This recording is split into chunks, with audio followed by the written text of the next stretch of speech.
juga jadi musuhin kita, atau bikin hari kita sehari-hari juga terus menderita, moodnya nggak enak, tapi nggak berubah juga takdirnya, jadi dosa lagi. Wah, nggak kurang rugi apa lagi itu. Tapi kalau kita terima takdir Allah, mudah bagi Allah ngeganti dengan takdir yang lain, dan sambil ngejalaninnya kamu dapat pahala. Ya, jangan dikira nggak ada artinya itu. Jangankan nerima takdir yang tidak kita idam-idamkan, nanti ibu pulang kelingkingnya nggak sengaja nendang batu, kalau itu sakit itu juga gugurin dosa. Pokoknya segala sesuatu yang bagi kita nggak enak, ini ibu lagi gini-gini nih, nahan panas gerah, itu juga sama kepahitan, dan ujung-ujungnya dari kepahitan tuh cuman dua: satu, gugurin dosa; dua, meninggikan derajat. Udah itu sih. Ulangi, ini harus hafal. Satu, dosa; dua, udah ya. Dan kita butuh dua-duanya buat ke surga, ya kan? Pengen ke surga? Siap ke surganya sekarang? Ya. Jadi jangan alergi ya sama kepahitan, karena bisa jadi itu jalan kita jadi baik. Ya, contoh ya, pandemi kemarin musibah bukan? Masalah bukan? Tapi harus digarisbawahi bahwa masalah itu tidak berbahaya. Yang bahaya itu kalau salah menyikapi masalah. Ulangi, masalah itu tidak berbahaya. Yang bahaya itu kalau salah menyikapi masalah. Ya dong, anak sekolah nggak lulus ujian kan bukan soalnya yang salah, tapi karena nggak tahu jawabannya. Ya, tadi pandemi, kita sepakat tadi pandemi masalah.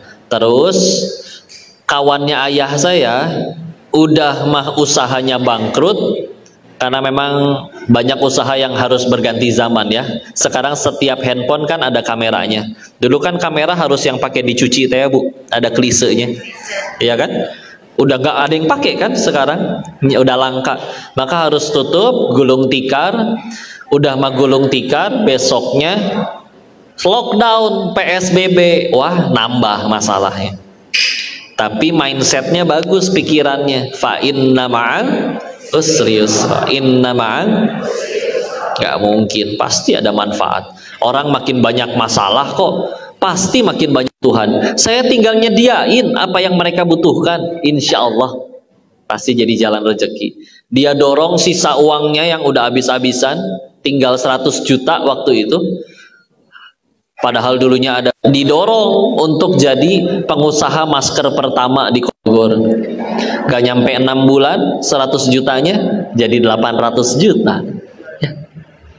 Ya udah weh, pasti ada jalannya. Cuman kan kita kebanyakan suka nyerah sama takdir, padahal kita nggak disuruh nentuin takdir sama Allah. Apa ibu meninggal udah dipatok sama Allah, ibu meninggal harus centang biru ya? Kalau nggak boleh. Enggak.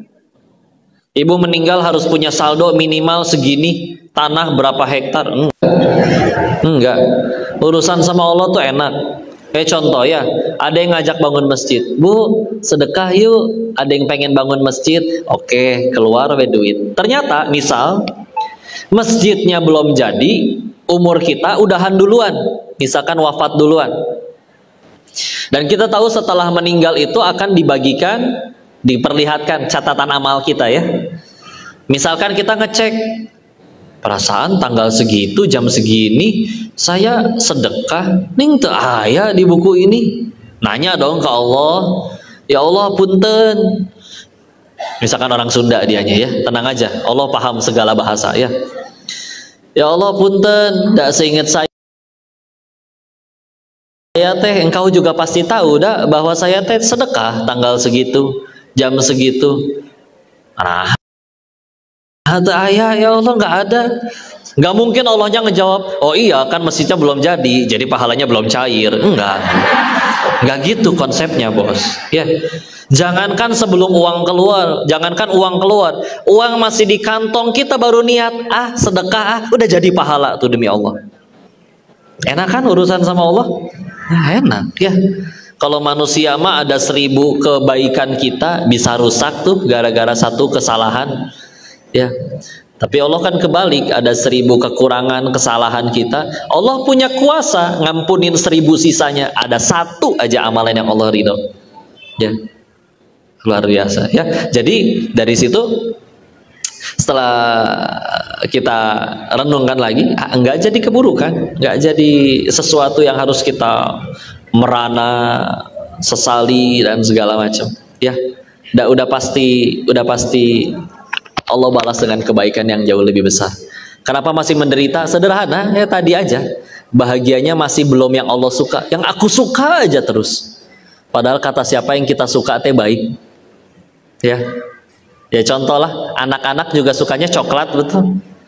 Tapi apakah setelah sakit gigi ibu tetap kasih si anak coklat padahal dia lagi sakit gigi? Enggak. Anaknya kan ngambek, mama pelit, beli gelang emas aja bisa.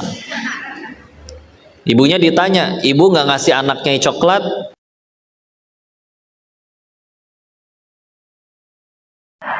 Ya udah, jadi kalau ada kehidupan atau doa kita yang belum dikabul, bukan Allahnya benci, bukan Allahnya benci, bisa jadi pertolongan, nggak rugi, ya.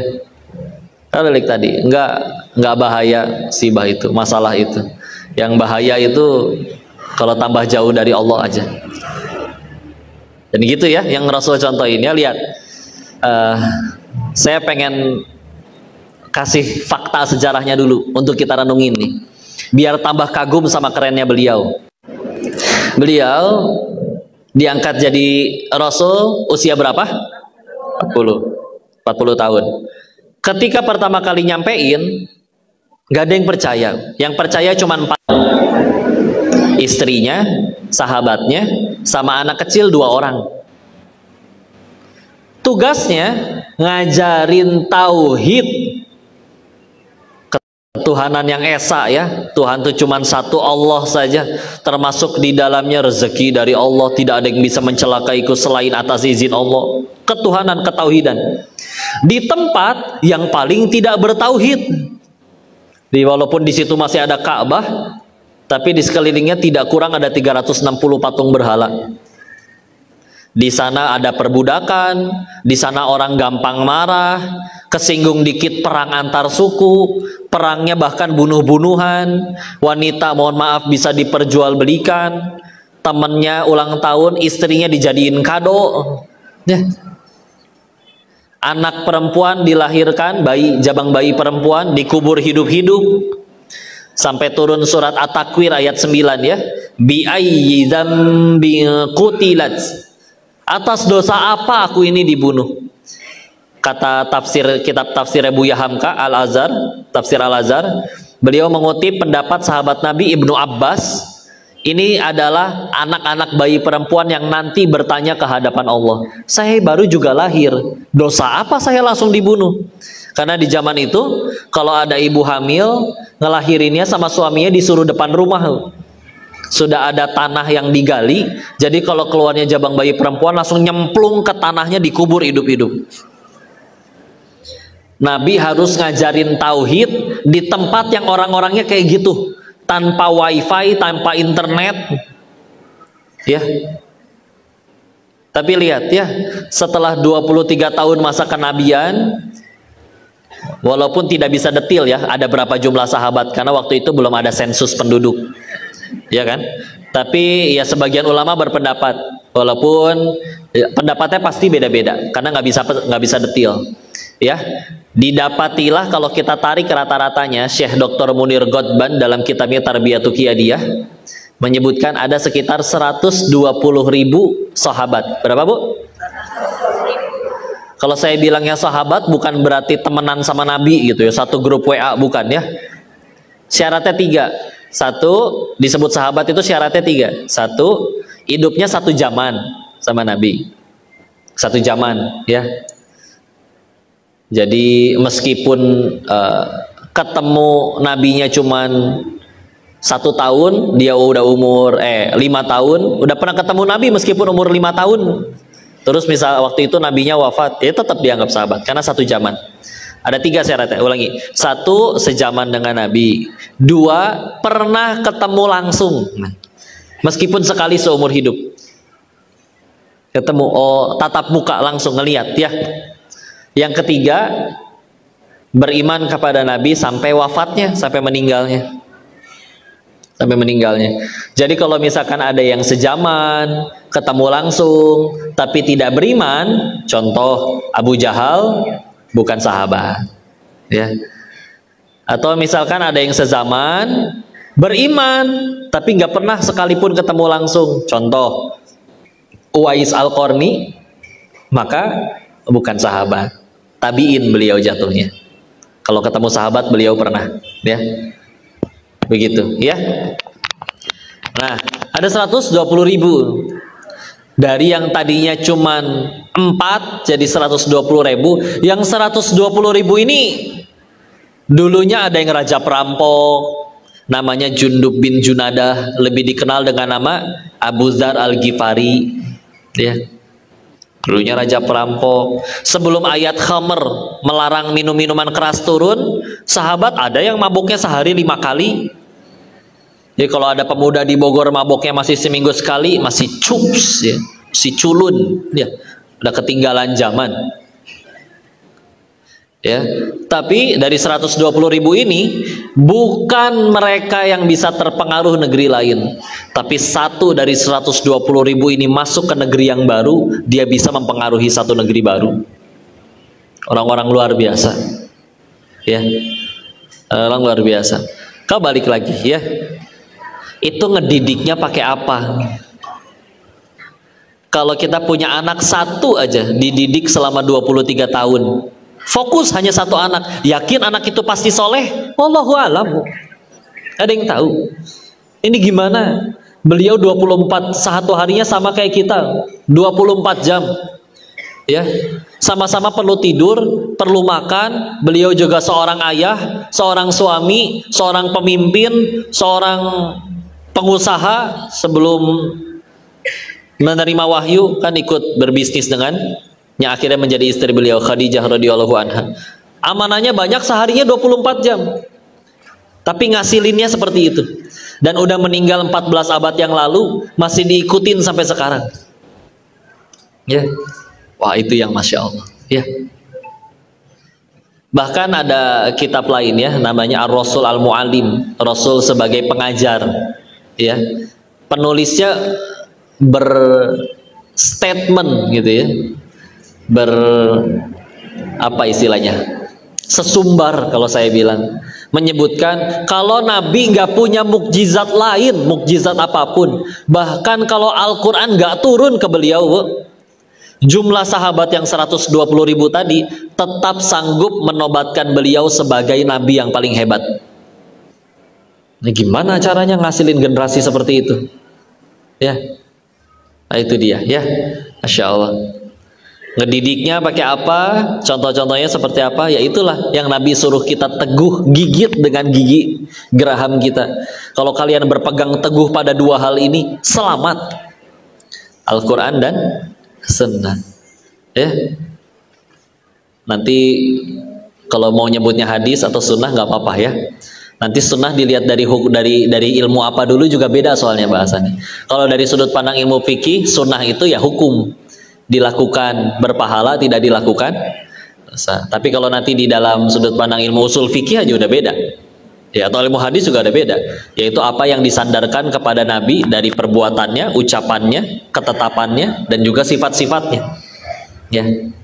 Artinya udah beda, ya, kan seperti itu, ya.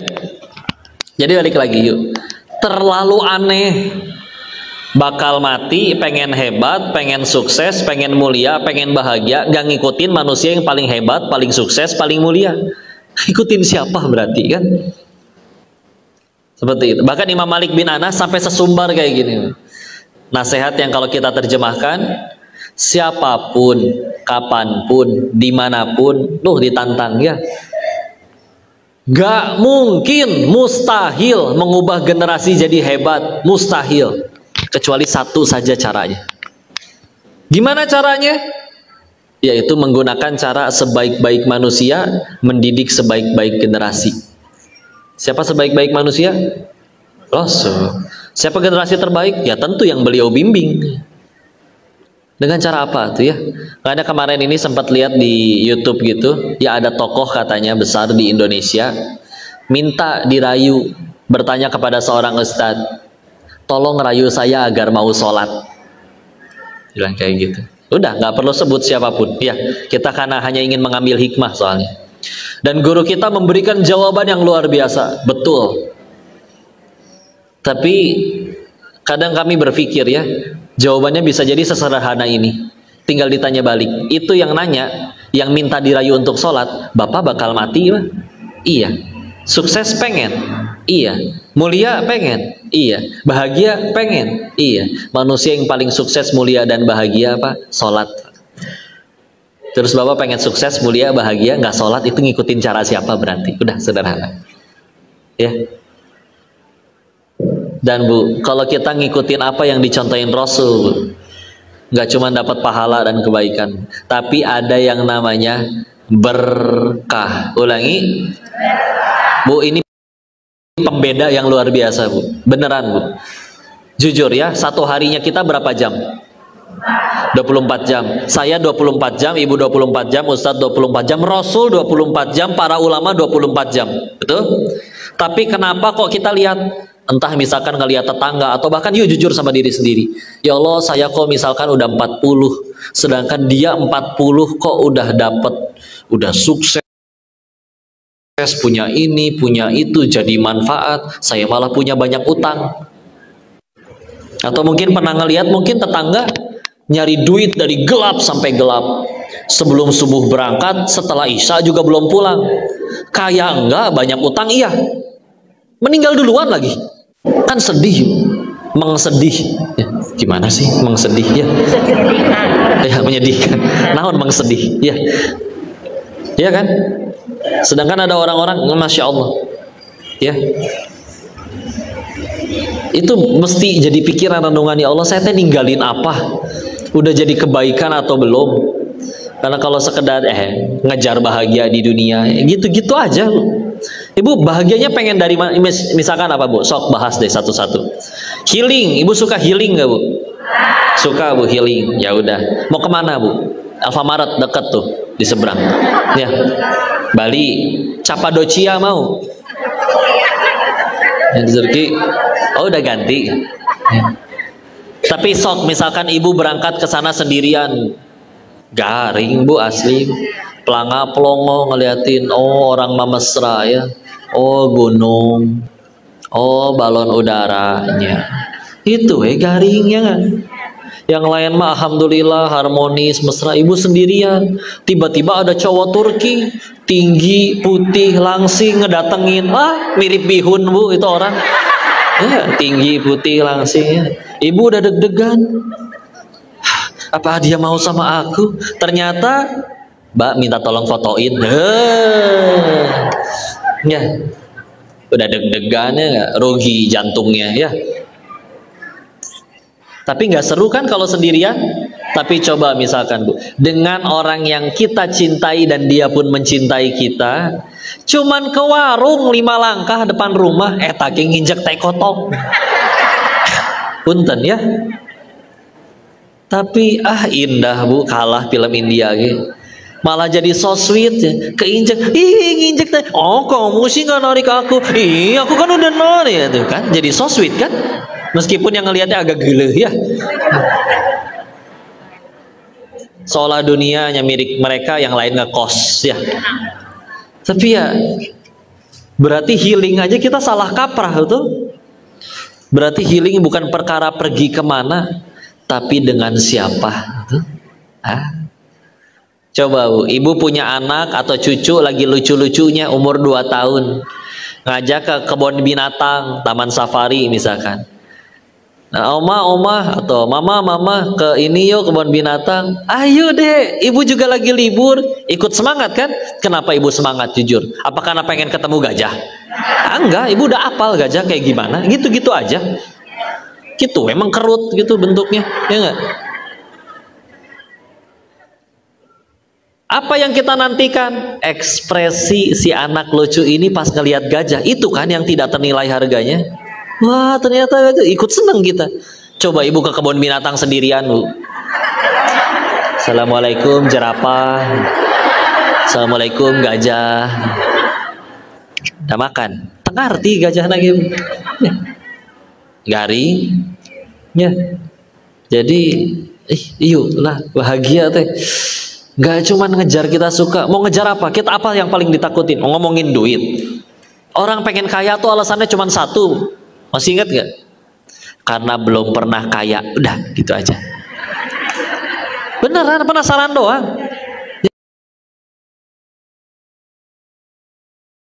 Ya. Ibu yang bikin ada restoran baru, ibu makan di situ, apa yang bikin? Penasaran kan? Coba kalau ternyata pahit, balik lagi nggak? Enggak. Ya. Sampai kami ada istilah OKB, tahu kan? Apa? Ih, orang kaya blow on. Beneran loh, penasaran doang. Bisa kok saya bisa beli makanan 1000 bungkus, yang lain 1 bungkus. Orang yang udah lama kaya ngerti, emang perut namahi? Enggak muat. Kan bisa dibungkus, besokin, emang besok can basi. Kan bisa diangetin, nggak akan lebih enak daripada beli baru. Terus gimana udah kepalang beli banyak, sok we bagikan, ngelihat syukurnya orang, bahagianya orang, dapatnya. Indonesia tuh masih enak buat tinggal. Di Indonesia tuh ngenyangin diri tuh murah. Jangankan di Bogor, kota terbesar kedua di Indonesia aja, Surabaya, masih ada sego pecel 6.000 perak kenyang. Ya. Masih pecel murah. Yang mahal kan gaya doang, Bu. Ya. Beli kopi sebungkusnya, segelasnya seharga 3 bungkus nasi padang, kan agak kesel ya. Ya, jangan usah sebut merek apapun ya. Seperti itu. Lagian jujur ya, tempe bacem yang nyaris basi sama steak tenderloin daging wagyu import dari Korea, bedanya pendek, bedanya cuma 5 cm di sini. Iya nggak? Kalau dia cadel berarti 3 cm. Begitu udah ketelan, naon bedanya? Kenyang makan tempe sama kenyang makan daging beda. Sama-sama bau malah keluarnya. Ini makanan mahal banget kok. Oh iya, keluarnya wangi nih. Enggak. Angger we bau. Nih, sepatu ibu yang 50.000 sama sepatu 50 juta, bau kaki ibu sama. Bau cokor. Ya. Nggak lemes ya itu Sundanya ya. Ya, maafin ya. Ceker ya. Ya. Ceker. Kalau dalam bahasa Hokkien suka diledekin cukyok katanya. Padahal cu itu sebetulnya mohon maaf babi, kyok itu babi ya, kaki ya. Jadi ya bercandaan orang Cina Hokkien ya. Udah gitu sama aja bedanya. Makanya penasaran doang ya. Sampai orang bilang kebutuhan manusia dibilangnya cuma 3 kan. Saya ingat zaman sekolah SD, sandang, pangan, papan. Saya senang cerita ini teh ya. Tapi ternyata ada kebutuhan yang keempat. Apa coba? Kebutuhan hoyong diaku ku batur. Pengen diaku oleh orang lain. Masa iya kok? Iya, coba lihat kaki ada berapa? 2. Kenapa ada yang punya sepatu 50 pasang? Dan perlunya cuma 2. Beli 50 kan gak mungkin dipakai 50-50-nya. Emang ibu kaki 1000? Enggak. Ya. Itu aja. Begitu dipakai, dibawa ke masjid, asli nggak akan nginjek karpet, pasti parkir di depan. Emang kenapa kok kalau beli sepatu banyak, belinya halal, nggak ngutang, nggak nyuri? Emang nggak boleh? Nggak ada yang bilang nggak boleh. Bangga weh. Apalagi kalau sesuai kebutuhan. Masa ya naik gunung pakai sendal jepit? Memang harus yang tebal. Wajar, itu mah wajar. Ya, dan pasti lebih mahal. Tapi kalau belinya buat diaku orang lain, pegel bu asli. Ya. Calon mertuamu tuh lagi di masjid, apa dangdannya pakai sepatu baru, ini anyar keneh tapi kok sempit ya. Oh, buntelan plastik yang ngeganjel di dalamnya belum dikeluarin, kan suka diganjel dalamnya ya, jadi buntelannya. Dan asli pasti parkir di depan, nggak akan nginjek karpet. Dan dijamin sholatnya lebih susah khusyuk daripada yang pakai sendal butut. Ya, was-was ya. Kalau bisa sholatnya depan layar CCTV itu ninggalikan ya. Diminta depan, safnya para malaikat, saf depan enggak, deket pintu aja. Allahu Akbar. Ayak kene. Sami Allahu liman hamidah. Ya. Pulang hujan, sepatu bodas, tanah coklat. Tetap dipakai kotor-kotoran apa diteng-teng? Eta manusia baru ya. Yang fungsinya mencegah dari kacugak, leheng keneh kacugak daripada sepatunya kotor ya. Kan yang Bogor ini kan banyak hujan ya. Hujan itu ternyata sekedar fasilitas dari Allah untuk mencari tahu kualitas tas para ibu-ibu ya. Kalau tasnya dipakai nutupin kepala berarti jangan murah ekonomis gitu Bu ya. Kan murahnya kita sama Raffi Ahmad beda Bu ya. Kalau mendingan kepalanya yang basah daripada tasnya, berarti mungkin bukan tasnya yang mahal, cuman kepalanya lebih murah daripada tasnya. Ya, lucu lah ibu-ibu mah. Sen kiri belok kanan siapa yang salah? Dunia yang salah. Iya. Ibu-ibu tuh lucu. Bu, ibu pengen punya suami yang jujur? Pengen. Pertanyaan selanjutnya, ibu siap kalau suami ibu berkata yang sejujurnya?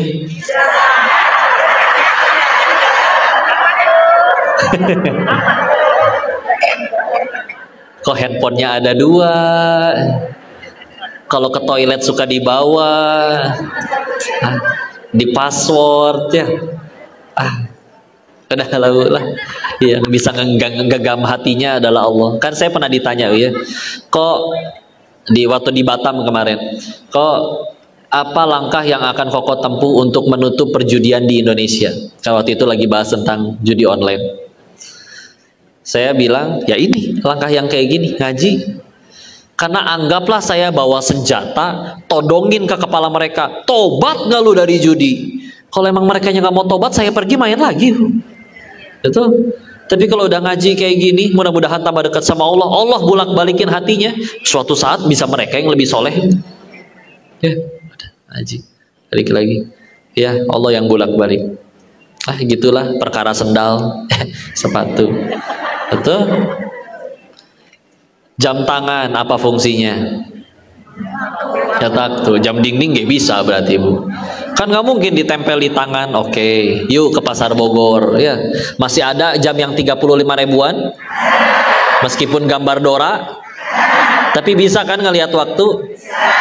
Coba ke Jakarta Bu, ke Mall Plaza Indonesia ya, lihat di situ ada jam tangan 5 miliar sok Bu, lihat. Ada yang beli lagi. Kalau di Bogor masih kebeli rumah 500 jutaan, berarti 1 jam seharga 10 rumah gitu ya. Kalau mobil saya paham Bu, mobil mahal memang larinya lebih kenceng daripada yang murah. Jam tangan Bu, emang jam tangan mahal muternya lebih cepat daripada yang murah. Ya. Jam tangan ibu 5 miliar, apa tuh kelebihannya Bu? Ini 1 jamnya setara 5 menit kok, atau ruksak berarti. Ngapain masih dipakai? Kecepatan, saking cepatnya bisa jadi kipas angin gitu ya. Capek gitu-gitu aja. Apalagi yang paling menyakitkan itu, memang ada sebagian jenis orang yang diuji oleh Allah, yaitu ujiannya orang tuh nggak percaya kalau dia pakai barang mahal gitu, kayak kurang pantas ke mukanya gitu ya. Ada yang gitu ya. Itu kayaknya ujian paling sakit hati bagi sebagian orang. Ada kawan yang di Thailand, untuk mencegah dia dihina, beli jam tangan beneran mahal, tapi demi mencegah hinaan itu bondnya di kantongan kemana-mana. Tahu sendiri netizen, tetap ya dijulitin, bondnya siapa kamu bawa-bawa, kena diwai ya. Yang paling enak tuh pakai yang murah, tapi orang nggak percaya itu murah ya. Tapi gara-gara itu jam tangan saya udah 2 kali dipentaku ibu-ibu. Kemarin di Batam baru ya. Oh, itu jam tangan Koko juga mahal kali. Enggak Bu, beli di Shopee 43.500. Oh masa? Beneran murah. Kalau gitu coba buat saya. Ditantang. Bere. Jadi hilang, jadi nggak pakai ya. 2 jam ceramah telanjang saya lama-lama ya. Tapi gitu aja ya. Kok bisa beli rumah, bangunan, villa? Ya, ini juga samanya. Segede-gedenya bangunan, ibu tidur di atas kasur, Bu. Segede-gedenya kasur 2x2. Ya. Nggak mungkin ibu ngegelinding, guling-guling setiap bagian rumah. Ya kan? Yuk lihat yuk, villa-villa gede di puncak. Siapa sih yang paling nikmatin villanya? Si Mamang sama si Bibi berenang unggal poe, seger ya. Dahsyat taman. Lari-larian di taman setiap sore. Mama, Bibi, nanti malam mau tidur di lantai berapa sayang? Tiap bulan digaji. Token listrik habis tinggal bilang si bos. Dan gak mikirin hisab. Coba yang punyanya belum tentu datang setahun sekali. Mau di aku nggak bisa, nanti ketahuan KPK ya nggak, repot. Jadi harus pakai nama si Bibi, dibawa ke pengadilan menang si Bibi itu. Iya, secara negara punya dia ya. Tiap bulan gaji si Mama, gaji si Bibi. Maintenance kolam renang jangan dikira murah, Bu. Ngisi token listrik atuh malu, atau villa masa ngisi token 20.000 dilepehin sama setrumnya juga ya. Yang paling repot dihisab. Udahlah, makanya Rasul tidak mewariskan apapun dalam bentuk harta kan, malah baju besinya masih digadaikan ke orang Yahudi ya. Berarti Rasul punya utang ya kan, setelah udah meninggal berarti ya barang yang digadai ini menjadi penebus hutangnya, jadi nggak punya utang ya. Enggak ngewarisin harta. Dan Nabi ngejelasin tidak mewariskan harta tapi ilmu. Karena ini juga yang ngedorong ya, Nabi ngedidik para sahabat. Yuk, ini harus ditegasin ya, pendidikan dalam Islam itu tujuannya bukan bikin pinter. Meskipun jujur ya, kalau ditanya, Bu, ibu punya anak sekolah nggak? Buat apa disekolahin? Pinter kan? Pinter itu bagus. Tapi punten, pinter itu bukan tujuan utama pendidikan dalam Islam. Pinter tuh cuman efek samping. Ulangi, cuma efek samping. Berarti pendidikan dalam Islam tujuannya apa? Quran surat 62 Al-Jumu'ah ayat ke-2-nya. Surat 62 ayat 2. Tulisnya gitu aja ya, 62.2. Ya, jadi nanti nyari di Qurannya gampang. A'udzu billahi minasyaitonir rajim. Bismillahirrahmanirrahim. Huwallazi ba'atsa fil ummiyina rasulan minhum yatlu 'alaihim ayatihi wa yuzakkihim. Dialah Allah yang menurunkan Rasul dari golongan kaum kalian sendiri yang ummi, belum bisa baca tulis di saat itu, untuk membacakan ayat-ayatnya dan untuk wa yuzakkihim, menyucikan jiwa mereka. Bentar Bu ya, orang pinter mah akan selalu ada aja Bu, terlahir. Akan ada orang yang lahir emang udah bawaannya pinter, IQ-nya tinggi. Jangan dikira maling-maling di negeri kita aja pinter Bu, yuk jujur ya. Nih, kalau ada maling bodoh, malingnya bodoh, pengen nangkep ayam, ayamnya nggak ketangkap, malingnya yang ketangkep, bodoh soalnya. Ya, yang repot kan kalau malingnya pinter, yang nyuri sendirian, yang kelaparan jutaan rakyat. Ya. Telat komennya ya. Bu, udah gitu ngelihat pinternya dari mana? Dari nilai. Gimana ngelihat nilainya? Kan bisa beli kunci jawaban. Aduh, tahu-tahu jadi pemimpin lagi. Udah mah ijazah bisa beli. Sing soleh lah ya. Gak pernah kekurangan orang pinter. Punten, di luar sana ada nggak yang nggak sholat? Tapi bisa jadi para rinter, ya. Nah, apakah Nabi ngedatengin orang kafir Quraisy waktu itu pengen bikin mereka pinter? Enggak. Orang Quraisy sudah pada pinter. Kata siapa? Kata penciptanya langsung. Ada surat Quraisy kan? Surat 106 ayat keduanya. Ila fihim rihlatasyita iwas-shaif. Ada kata rihlah. Apa artinya rihlah, Bu? Jelong-jelong, ya, jalan-jalan, ya.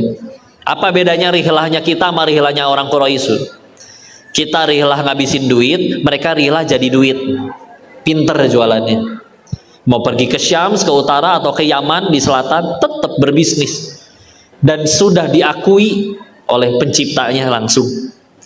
Terus Nabi datang pengen bikin mereka pada pinter gitu? Enggak. Menyucikan jiwa. Punten lah, Bu, jiwa udah suci mah nyari ilmu sendiri. Karena nanti Bu kalau nyari sekolahan anak, Bu cari, tanya, Pak Guru ini apa visi misi sekolahannya Pak Kepsek? Kalau tulisannya menyucikan jiwa anak-anak, itu yang dipilih, Bu. Udah, ya. Kalau sekedar mencerdaskan, memintarkan, kalah ku komputer gitu, ya. Ya udah, jadi itu yang perlu dikejar. Sehingga ini kita kadang suka salah fokusnya, ya. So karena sana bimbel, rajin, terus kerjain PR nak, belajar, begadang juga nggak apa-apa. Begadang nanti susah bangun subuhnya. Sebangunnya aja subuh 8:30 nggak apa-apa nak. Alhamdulillah. Jujur, Bu, ya, jujur. Ibu misalkan punya anak, nanti anak ibu viral, tampan, rupawan, kaya, terkenal, punya jabatan, wah semua punya.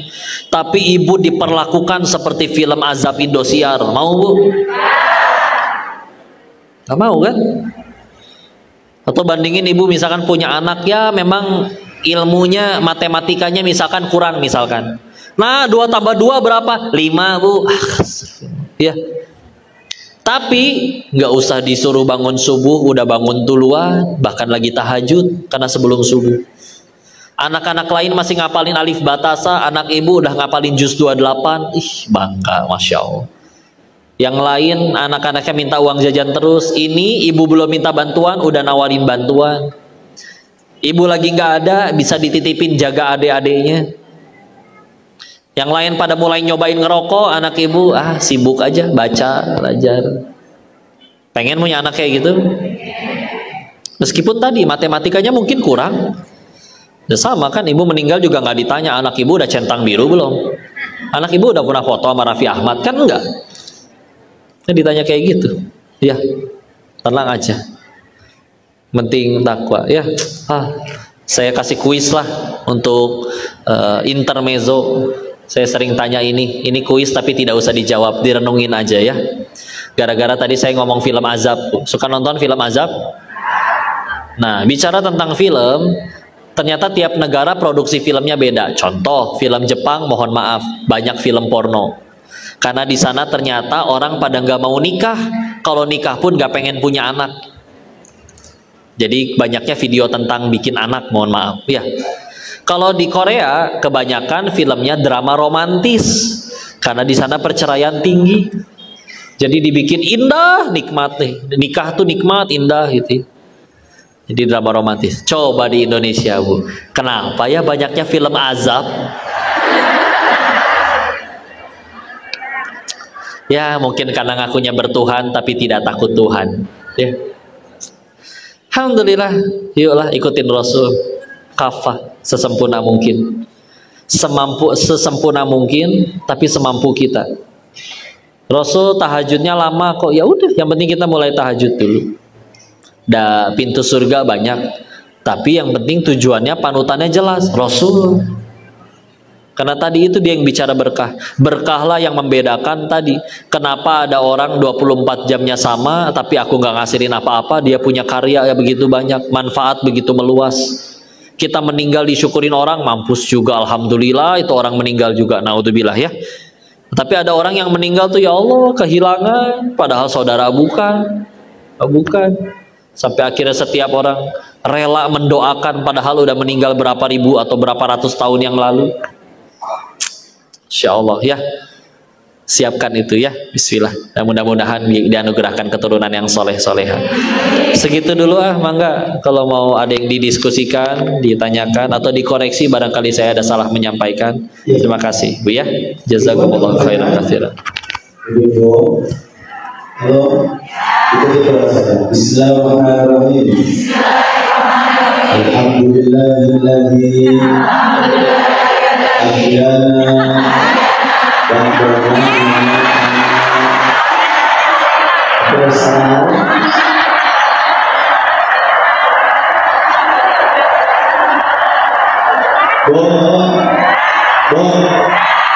yang tadi Ustaz Qademi sampaikan sebetulnya singkat kesimpulannya ada di dalam surah Al-Baqarah ayat 219. Di situ kata Allah, asa an takrahu syai'an fa huwa khairun lakum wa asa an tuhibbu syai'an fa huwa syarrun lakum. Terkadang kita itu menyangka buruk menurut kita, padahal itu baik menurut Allah. Terkadang kita itu menyangka baik menurut kita, padahal belum tentu menurut Allah.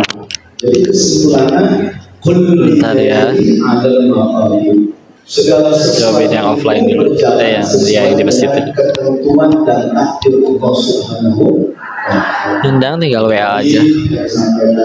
Galang ini lagi di Bogor, Pasir Kuda.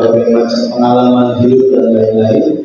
Kesimpulannya Mataram, Lombok udah sih pernah, belum tahu kapan kesana lagi. Bandung awal Desember insya Allah. Tidak ada nungguin. Habis ini harus langsung ke Jakarta.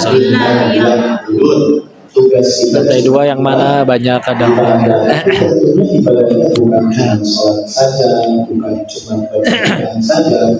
Lampung udah awal Juni kalau nggak salah. Tadi yang disampaikan bagaimana berbuat baik, membersihkan hati. Waalaikumsalam warahmatullahi wabarakatuh. Saya kapan ya segera alang kita. Habis ini harus Jakarta soalnya. Memiliki akhlak yang mulia seperti mulianya bagi doanya ya, neneknya Koko wafat hari ini. Ayahnya Papi, ibunya Papi. Bersisa banyak waktu, ada pertanyaan mungkin dari ibu. Ya, coba. Ini tampil.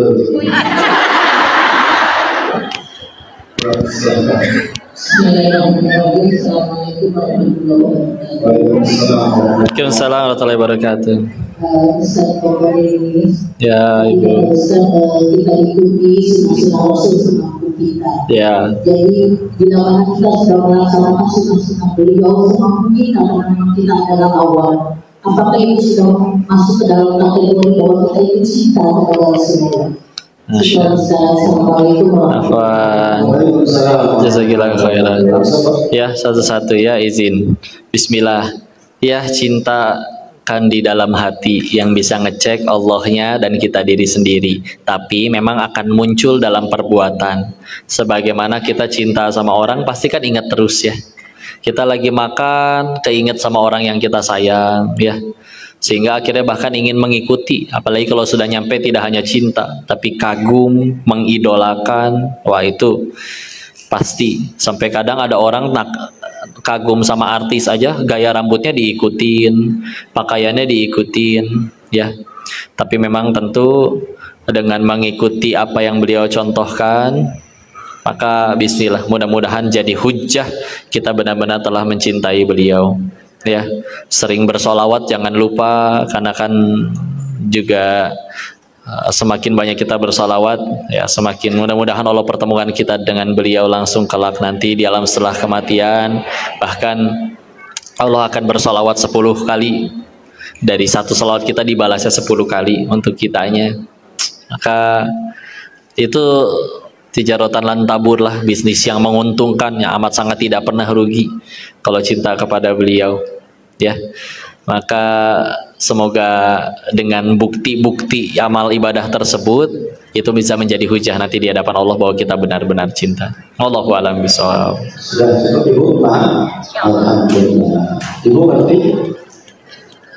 Halo? Pada ngerti? Ya, jadi tambahin dikit dari model bahwa kalau kita udah cinta sama Nabi, sebetulnya di dalam kitab ada 2 disebut. Bukti cinta kita sama Allah, al-hubbullah, cinta sama Allah adalah hifdzul Quran, dengan kita menjaga Al-Quran ini. Dan kita cinta sama Nabi adalah dengan menjaga sunnah. Depannya belah mana? Jadi ada dua. Kalau bukti cinta sama Allah berarti jaga Quran. Jadi Teh Yunda boleh, Teh Yundanya juga kagumnya sama Nabi. Tapi dibaca, syukur-syukur dihafal, gitu kan? Ibu harusnya kita malu dong, malu sama Kodenis, ya kan? Beliau ini, mualaf nggak sih? Yang nolak ayah, tapi memang TK sampai SMA kan sekolah Katolik, tinggal juga sama nenek Buddha. Backgroundnya dari sekolah Katolik, tapi hafal Quran, Masya Allah kan? Ibu dari brojol udah Islam. Ibu hafal Quran belum? Ibu juga banyak. Ini kadang-kadang mohon maaf ya, kita ini pada lagi kajian, tapi kadang-kadang Qurannya nggak dibaca. Mudah-mudahan ya setelah kita ngaji dengan Kodenis menjadi makasih buat kita semua.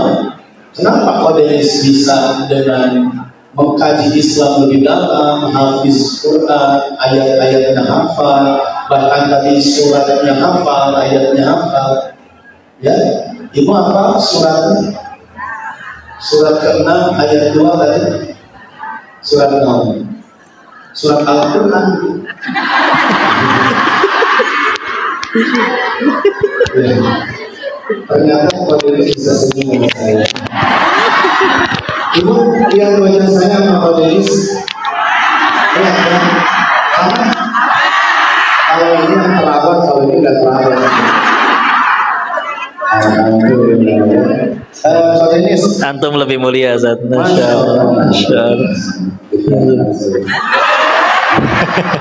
Mau tanya nih, jujur saya juga belum tahu karena saya dekat sama beliau baru aja sekarang. Pertama kali saya ketemu dengan beliau itu sholat isya, kebetulan masuk ke masjid yang di situ dekat dengan rumah saya. Tiba-tiba, siapa itu kan? Bukan tentang itu.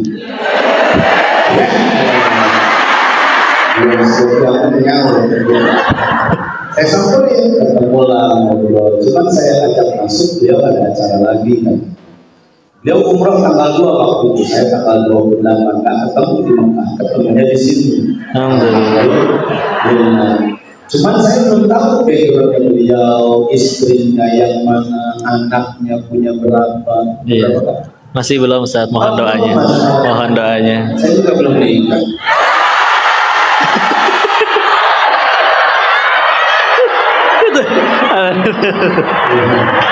Ini istri saya kok. Tadi yang belum nikah siapa berarti? Yang belum nikah siapa berarti? Alhamdulillah kok saya meskipun pokok nggak pernah nanya ke saya kasih jawabannya. Jadi saya berempat kok. Alhamdulillah. Nanti kalau pokok mau saya kasih.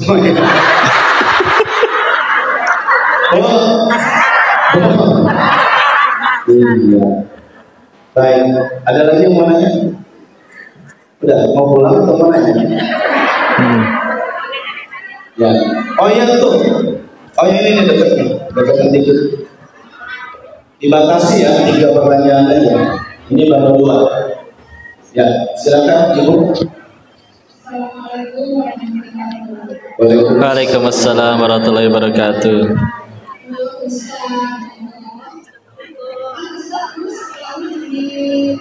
Situ Mardi Waluya situ Bondongan. Mardi Waluya. Iya. Deketin miknya tuh, miknya deketin. Cara belajarnya setelah Ustaz keluar sekolah atau memang dari kecil Ustaz kalau Ustaz di sana udah belajar Al-Quran sholat aja. Baik, istilah. Bagus. Nah, Ya. Saya ingin tahu. nah Ibu udah nanya udah. Ya, waalaikumsalam warahmatullahi wabarakatuh. Nah, Ibu jawab apa bedanya? Ini tegas Ustaz. Masya Allah. Iya, alhamdulillah. Jadi sekali lagi ya dijelasin yang mualaf ayah karena menikah dengan ibu. Tapi ya saya lama bahkan lahirnya juga Di situ sih seberangnya Melania. Udah gitu tinggalnya cukup lama waktu sampai SMP, sampai juga di SMP itu sama nenek. Beliau Buddha. Jadi ya makan babi dan ini baru tadi pagi nenek saya wafat baru tadi pagi. Makanya ini mungkin izin saya cuma nyampe 10.30 ya. Segera mungkin. Terus Nama nenek siapa nanti doain? namanya Tiolek Kim. Tiolek Kim Ya, asik. Iya. Tiolek Kim. Cuman ya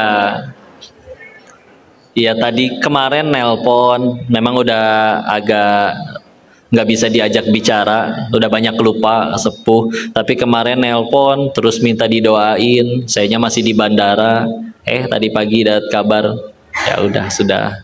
Ya itu mungkin salah satu penyesalan terbesar saya karena sudah sering pernah untuk diajak mau atau tidak untuk ini.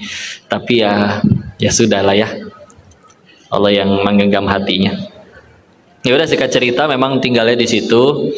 Sekolahnya di situ sampai SMA, nyari duitnya di Thailand. Ya kalau kenal atau tahu Islamnya mah jelas ibu dulu juga pernah ngajarin, datengin guru ngaji, cuman sayanya aja yang bandel. Terus memang baru bener-bener pengen belajarnya ya jujur ya 2017 waktu pulang dari Thailand. Pulang dari Thailand kan 15 Maret 2017. Nyantri baru ngaji. Pulang malu banget waktu itu. Atak kasur juga belum hafal, cuman 3 kul aja itu juga nggak pakai tajwid. Terus ngerasa ya Allah hidup selama ini ngapain aja. Jadi ya udah ngerasa punya banyak hutang, pengen mengejar, tapi malah makin kesini malah makin sadar bahwa diri ini ternyata bodoh dan gak ngerti apa-apa. Mohon doanya aja Bu ya, mudah-mudahan bisa nyantri terus sampai meninggalnya. Allahu a'lam bishawab. Ya. Terus alhamdulillah. Tahu Bu depan nilainya itu? Pada Kapolsek Bayu Sari. Iya, Beliau orang di sini. dalam penjara. Ya, jujur saya sampai hari ini bertanya-tanya, pokoknya pensiunnya. Lahir 91 Zat. Jadi Saya lahir 90. Betul. Ya beliau lahir 91, alhamdulillah. Kok nggak nanya saya? Kan antum jawab tadi. Benar ada. Oh 82. Wah, pahalanya udah banyak banget berarti Zat. Saya lahir 91. Masya Allah. Ya, bulan ini 32. Bayar dong, 32 udah kaya, ganteng, cakep. Soleh, pintar, Masya Allah. Ini 41 begini-begini aja. Antum lebih mulia. Masya Allah. Satu lagi pertanyaan. Ya, silakan. Ya, terakhir ya, karena pokoknya harus pergi.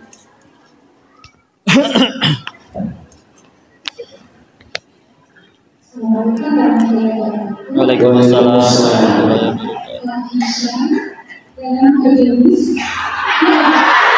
Ini panduan orang disebut kokon.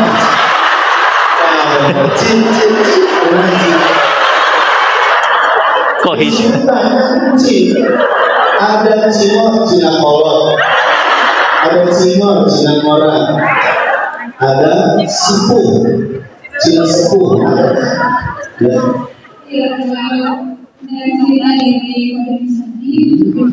Singkatnya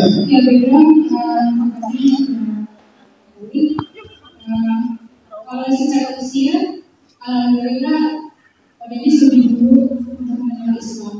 Nah, bagaimana dengan kami khususnya saya yang kalau dengar ada cerita-cerita jamaah juga mengatakan bahwa kita dari akhirnya Islam itu pahalanya lebih besar. Nah, yang selalu jadi pertanyaan, bagaimana dengan usia kita yang depannya dulu tidak ada Islam? Apakah ada nominal tertentu atau soal yang lain dan menjadi yang kemarin kemana aja ada apa? Terima kasih sama-sama. Waalaikumsalam warahmatullahi wabarakatuh. Ya, bismillah. Ya, kalau bicaranya pahala mah nggak bisa dicek mutasinya, Bu ya. Dan nggak pernah dapat SMS. Tadi sholat subuh Anda mendapat pahala segini gitu. Ayat yang paling menghibur saya dan paling menenangkan Quran surat 35 surat Fatir ayat 45 pas paling akhir tuh ayat terakhir sebelum Yasin ya. A'udzu billahi minasyaitonir rajim. Bismillahirrahmanirrahim. Walau yu'akhidullahu an-nas bima kasabu ma taraka 'ala dhahriha min dabbah walakin yu'akhiruhum ila ajalim musamma. Kalau sekiranya manusia berbuat salah kontan ganjarannya detik itu juga, maka kata Allah tidak akan tersisa satu makhluk bergerak bernyawa di muka bumi ini. Pertanyaannya kan kenapa kita masih ramai begini? Walakin akan tetapi yuakhiruhum, Allah akhirkan untuk mereka ila ajalim musamma, sampai waktu yang ditentukan. Separah-parahnya pendosa, Allah nggak pernah benci pendosa, Allah hanya benci dosa. Ya, dan Allah nggak pernah benci individunya, cuman perbuatannya. Perbuatan mah bisa berubah. Maka kabar baik dari ayat tadi, kalau habis maksiat, separah apapun maksiatnya, habis maksiat gak langsung mati, sederhana, berarti yang pemilik langit dan bumi lagi nungguin tobat kita. Sama ngelihat orang juga gitu, kok saya lihat dia maksiat, bahkan saya rekam nih, kok ini nerakanya belah mana nih kok. Oh enggak, tanya aja masih hidup nggak tuh orang? Masih. Oh berarti yang punya langit dan bumi aja masih kasih dia kesempatan. Apa hak kita main nentuin dia di neraka atau di mana? Yang ngomong juga layak dimatiin atas dosanya. Dan alhamdulillah tadi urusan sama Allah mah mau mohon maaf ya, maksiatnya 60 tahun tapi ditutup dengan kebaikan, husnul khotimah, alhamdulillah. Meskipun mungkin pahalanya mungkin kalah dengan para imam besar yang terlahir langsung Islam dan juga amalannya luar biasa. Toh kalau udah nyampe sana mah pilihannya cuma siksa abadi atau nikmat abadi. Tergantung kita ngapain aja di sini. Selagi ujung-ujungnya ke surga, meskipun juga di tamannya juga udah alhamdulillah pasti. Walaupun tentu kita pengen setinggi mungkin, ya. Dan ketika bicara wafat kapan, nggak nunggu tua, nggak nunggu muda, nggak tunggu sakit, nggak tunggu kiamat, udah ada jadwalnya, nggak mungkin di cancel. Tapi toh yang paling penting meninggalnya dalam keadaan apa. Dan ketika bicara husnul khotimah tuh lebih tegas lagi, bukan perkara mati karena apa, tapi mati sedang apa. Beda kan? Matinya karena COVID kok, tapi lagi ngapain? Sedang sujud rakaat terakhir, aman, alhamdulillah. Matinya di masjid, masya Allah keren, tapi lagi nyolong speaker tuh jatuh ketimpa. Husnul khotimah. Apapun yang udah lalu, ya udah ya. Tugas kita tinggal menggunakan yang dari saat ini sampai nanti Allah panggil. Mudah-mudahan sisa usia kita hanya mengejar ridhonya saja di amal soleh. Sisanya wallahu alam, kalau Allah pengen naikin derajatnya. Karena bisa jadi yang sudah Islam dan sudah belajar dan sudah hafal, beneran hafal, tapi niatnya salah, bukan untuk dakwah tapi untuk nunjukin dirinya pinter. Bisa jadi. Ini kayak gini kan bahaya nih Bu. Ini saya ngomong kayak gini kapan sukses nih? Bukan ketika makin banyak yang datang, tapi ketika di dalam hatinya lillah aja udah. Bisa jadi yang ngajar di desa santrinya cuma satu, ngajarinnya pun huruf alif bata doang, tapi ikhlas, dia tuh yang paling mulia di sisi Allah daripada nukikian power.